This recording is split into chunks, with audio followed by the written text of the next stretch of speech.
ഈശോ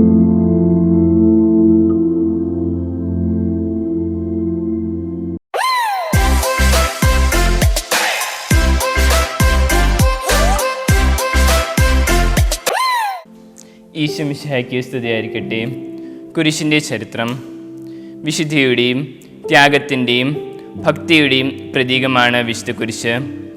സമകോണുകളിൽ രേഖകൾ കുറുകെ വയ്ക്കുന്ന ഏറ്റവും ലളിതമായ രീതിയിൽ പ്രതിനിധാനം ചെയ്യുന്നതാണ് കുരിശടയാളം. ചരിത്രം പറയുന്നത് കുരിശ് കണ്ടുപിടിക്കപ്പെട്ടത് പേർഷ്യയിൽ ആണെന്നാണ്. എന്നാൽ തങ്ങളുടെ നിയമങ്ങൾ നടപ്പിലാക്കുന്ന കൊലമരമായി അതിനെ മാറ്റിയത് റോമാക്കാരായിരുന്നു. കുരിശ് രൂപങ്ങൾ മതത്തിൻ്റെ രൂപത്തിലോ അല്ലാത്ത രൂപത്തിലോ ക്രിസ്തു വർഷങ്ങൾക്ക് വളരെ മുൻപ് തന്നെ നിലവിലുണ്ടായിരുന്നു. 4-ാം നൂറ്റാണ്ടിൽ കോൺസ്റ്റന്റൈൻ ചക്രവർത്തിക്ക് മുൻപ് ക്രിസ്ത്യാനികൾ കുരിശ് രൂപകൽപ്പനയെപ്പറ്റി മൗനം പാലിച്ചിരുന്നു. കോൺസ്റ്റന്റൈൻ ചക്രവർത്തി ക്രിസ്തു മതത്തിലേക്ക് വന്നതിന് ശേഷം ക്രൂശ് മരണം അനിവാര്യ മരണമാവുകയും ക്രിസ്ത്യാനികളുടെ വിശ്വാസമാവുകയും ചെയ്തു.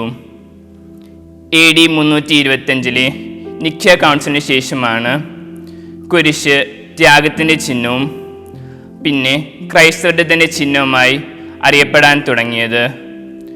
ലോകരക്ഷകനായ ക്രിസ്തു കുരിശിൽ മരിച്ചതോടെ കുരിശിൻ്റെ അർത്ഥം മാറ്റിമറിക്കപ്പെട്ടു.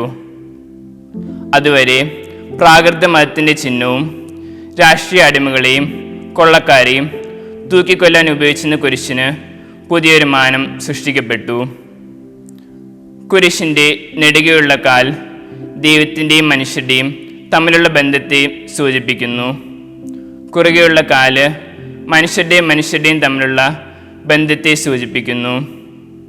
കുരിശിലൂടെ മനുഷ്യരാശിയുടെ മുൻപിൽ തുറക്കപ്പെട്ട രക്ഷാമാർഗത്തിനാണ് പ്രാധാന്യം കൽപ്പിക്കേണ്ടത്. കുരിശ് നമ്മുടെ ജീവിതത്തിലെ സഹനം മാത്രമല്ല, സംരക്ഷണം കൂടിയാണ്. അതിനാൽ നമ്മുടെ ജീവിതത്തിലെ കുരിശുകളെ സന്തോഷത്തോടെ ഏറ്റെടുക്കാൻ നമുക്ക് പരിശ്രമിക്കാം. ആമേൻ.